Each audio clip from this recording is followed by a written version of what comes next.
It's an opportunity for young people to tell us how they feel the Ireland of the future should be brought into being, what they feel are obstacles to their making good proposals for change at the present time, how the institutions treat them, and more importantly their ideas about how it all might be put together in such a way as that their energy, genius, capacity and care for others might create the kind of Ireland that would be different, positive, inclusive, built on respect and equality and justice, and exciting and celebratory and creative in every way. Why young people in particular?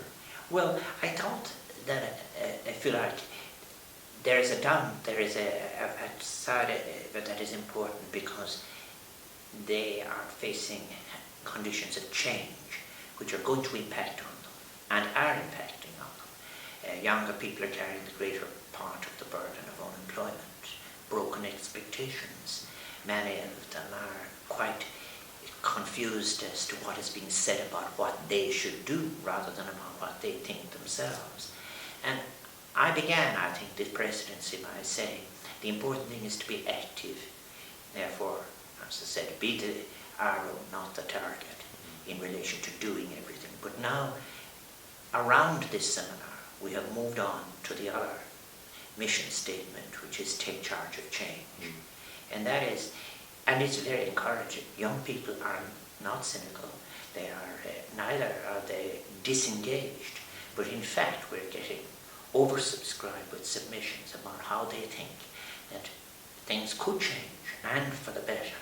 And therefore, at the end of the seminar, we'll have the regional consultations in Dublin and Cork and Monaghan and Galway. And then all of it will be put together and I will transmit it to the different parts of the state that I think should hear this. And it's very much not what, if you like people say, what young people should be thinking. It's what younger people are themselves thinking.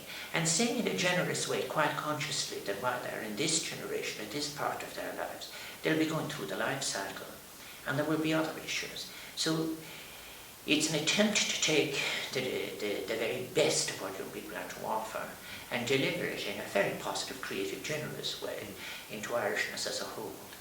Now, there's lots of well-meaning initiatives which come up with very good potential solutions, but we never really, or very rarely, see action.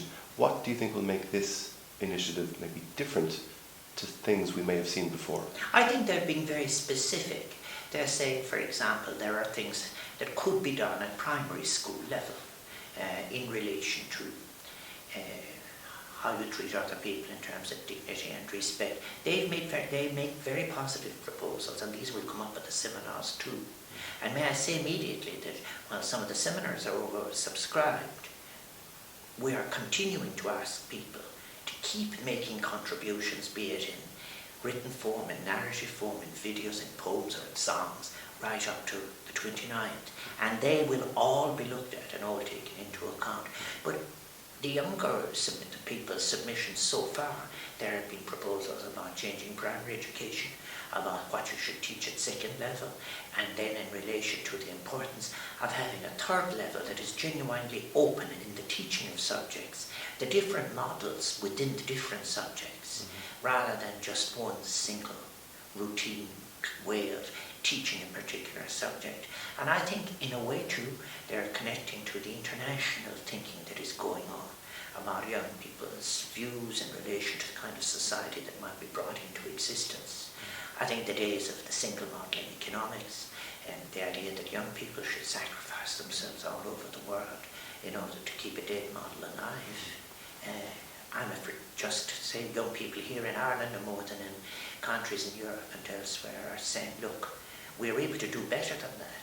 And they are too, because all the evidence is there in the technology, the new products that they bring into existence, the new songs that they make, all without having to be mediated through hierarchy and so on. And that maybe is another thing that they are mentioning. They do mention the way that they're spoken to, the blockages put in the way of they making their contribution to say how it should be different. The notion that you could almost repeat a rule and say this is the way it's always been done. They have a lot lot to say about that.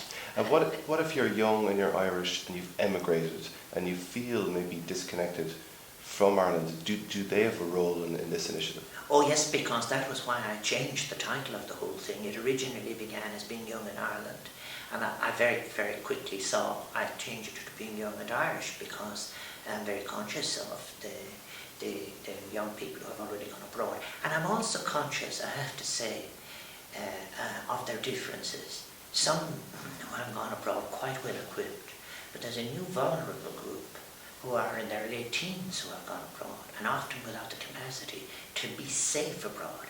But generally, to all of those who have gone abroad, all of them, I have said, as President of Ireland, I see myself as President of all of those Irish. And I've actually asked as well for them to stay in touch and remember. We must remember ourselves that some of the most significant contributions, the major ones in literature, were made by those who went into exile or chose exile after the foundation of the Irish state. The exciting part of what I think this project might do is that it is say, look, do it at home as well. But also, if you are abroad, if you take not only in literature, it is obvious in relation to right through the James Joyce and Beckett and the Feuillants and so on. And Beckett remarkably said he would prefer to be in France at war rather than Ireland at peace. But they were able to look at their Ireland and they remained Irish. But I'm hoping that the younger Irish who have gone abroad temporarily will come back and change this country completely and make it into the kind of inclusive, exciting, celebratory kind of place that I know it can be, and that it is at times. We regularly see examples of what joy you can have in being able to live together with dignity and respect. It really is about bringing into existence that of which we could have dreamed before, we didn't. And in a way, that point I make about many of the intellectuals leaving after the foundation of the state meant that we got a kind of an institutional atrophy that continued. I do hope that when the young people have spoken, that those who take decisions at the institutional level will have a period of reflection and say, very seriously, look, we are in an entirely new circumstance.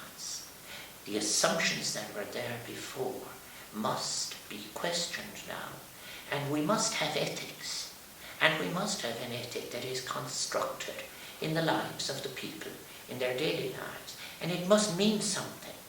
What the younger people have caught on to very quickly as well. You mentioned something earlier about having all these kind of consultations taking place before.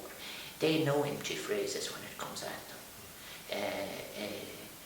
We're long past that, and we owe something to rock and roll for that too. Okay. And do you have any advice, for younger people who maybe are locked out of opportunities and employment and are finding themselves in quite a bleak situation? I do. I think be not alone is the first one, and I think that realise as well that there are those who suggest that you should never be left alone. You are important. It is an extraordinary opportunity to do different things in your life and do different things. I think as well that if I have learned anything after my long decades of existence, it is we need each other. Life changes for you when you see the other as ally. You should never see the others as a source of fear. I think that's very, very important. And also, everything is changing very rapidly, and you can take charge of change in all sorts of minute ways.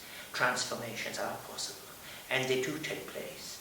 I'm quite convinced that in the lives of this generation, there is no subject which is now being taught that will be taught the same. This happened in generations previously in relation to physics.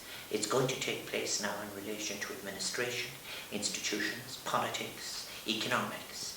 Economics will hold on hardest because of the single way it is being taught across the Western world. But it will, I think that it is beginning to crack open, where people will say all of the subjects we teach should be about advancing our humanity. What's important is dignity. the dignity of oneself, the dignity of others. And the greatest human gift in the end is to be able to put yourself in the place of the other.